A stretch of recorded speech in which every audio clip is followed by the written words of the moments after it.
Madam, Andhra Pradesh ఎన్నికల్లో మహాకూటమి పేరుతో అటు Janasena, TDP, BJP party alliance గా ముందుకు పోతుంది. జగన్ కి వ్యతిరేకంగా సైకో పోవాలి, సైకిల్ రావాలి అనే నినాదంతో రా కదలిరా అని చెప్పి ముందుకొచ్చింది. సో దీనిపై మీరేమంటారు? యాక్చువల్లీ కాంగ్రెస్ మూలాల నుండి వచ్చిందండి వైఎస్ఆర్సీపీ. కాంగ్రెస్ మూలాల నుండి అంటే వైఎస్ఆర్సీపీ పుట్టుకంతా కూడా కాంగ్రెస్ నుండే అండి. మరి అలాంటి జగన్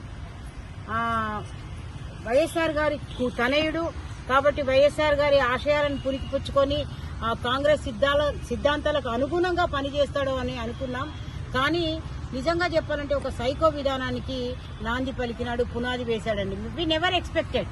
జగన్మోహన్ రెడ్డి లాంటి వాడు, ఒక రాజశేఖర్ రెడ్డి తనయుడు, ఆయన కాంగ్రెస్ మూలాల నుండి వచ్చినటువంటి వ్యక్తి తన వ్యక్తిగత స్వార్థం కోసం ఒక నియంతలాగా అక్కడ ప్రవర్తిస్తున్నాడు.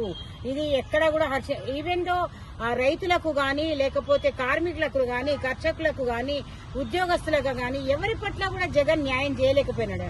అసలు ఒక విషయం చెప్తానండి, సొంత తోడబుట్టిన సోదరిని ఆదరించలేని జగన్ అన్న ప్రపంచాన్ని ఏ విధంగా, ఆ రాష్ట్రాన్ని ఏ విధంగా ఉద్ధరిస్తాడనుకుంటాం మనము? ఆ ఇంట్లోనే తన సోదరిని, అంటే సోదరి యొక్క అభివృద్ధిని ఆయన ఓర్వలేకపోయినాడు. ఒక సోదరి బాగుపడుతుంది అనుకుంటేనే ఓర్వలేకపోయినాడు. షర్మిలమ్మ తన అన్నను కాదనుకునే బయటికి వచ్చేసింది. అంటే ఒక వ్యక్తి రక్త సంబంధాన్ని కాదనుకున్న వ్యక్తి నీకు నాకు ఎలా దగ్గరవాడు అవుతాడు? కాబట్టి సైకో పోవాలి, సైకిల్ రావాలి అనే నినాదంతో ఏ విధంగానైతే కూటమి ఏర్పడి ఆ కూటమి ముందుకు సాగుతున్నదో ఆల్ ద బెస్ట్. ఆ కూటమి ఖచ్చితంగా విజయం సాధిస్తుంది, విజయ దుందుపి మోగిస్తుందని మేము ఆశిస్తున్నాము. ఎందుకంటే పవన్ కి కూడా, అంటే గతంలో ఏ విధంగా అయితే ఉందో ఆయన నిజంగా పవన సుతుడు, ఆ గాలి దయ్యంబులం తన వాలంబునం చుట్టి నేలను పడంగొట్టి లాగా పవన్ కూడా తన ప్రభావాన్ని ఈసారి, ఎందుకంటే ఇంతింతై వటుడింతై లాగా గతం కంటే కూడా ఇప్పుడు పవన్ తనకున్న ప్రతాపాన్ని చూపించినాడు. జననాడిని తెలుసుకున్నాడు, జనంలో చొచ్చుకున్నాడు, నిరంతరం జనంలోనే మధ్యలోనే ఉంటున్నాడు. జగన్ మోహన్ రెడ్డి, నువ్వు జగన్మోహన్ రెడ్డి కాదండి, ఒక గన్మోహన్ రెడ్డివి. నీ గన్ ప్రభావంతో నువ్వు నీ పాలన చేస్తున్నావు.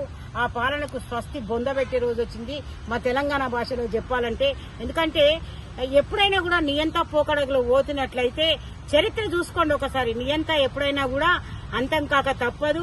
నీ నియంత పోకడలతో నీ తల్లిని, నీ చెల్లిని నువ్వు కాదనుకున్నప్పుడు సమాజాన్ని ఏ విధంగా నువ్వు ఆదరిస్తావు, హర్షిస్తావు అని మేము అనుకోవట్లేదండి. నువ్వేదో వరగదీస్తావని అనుకున్నాము.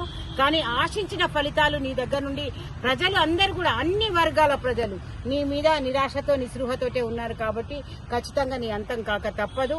మళ్ళీ చంద్రబాబు, ఎందుకంటే ద ఐటీ బాస్ అని అంటారండి చంద్రబాబు నాయుడిని. ఈ రోజు ట్యాంక్ బండి మీద నిలబడి ఆ బుద్ధ విగ్రహాన్ని చూస్తే నిజంగా గుర్తుకొచ్చేది ఆ బుద్ధుడిలో చంద్రబాబు గారి మోమే.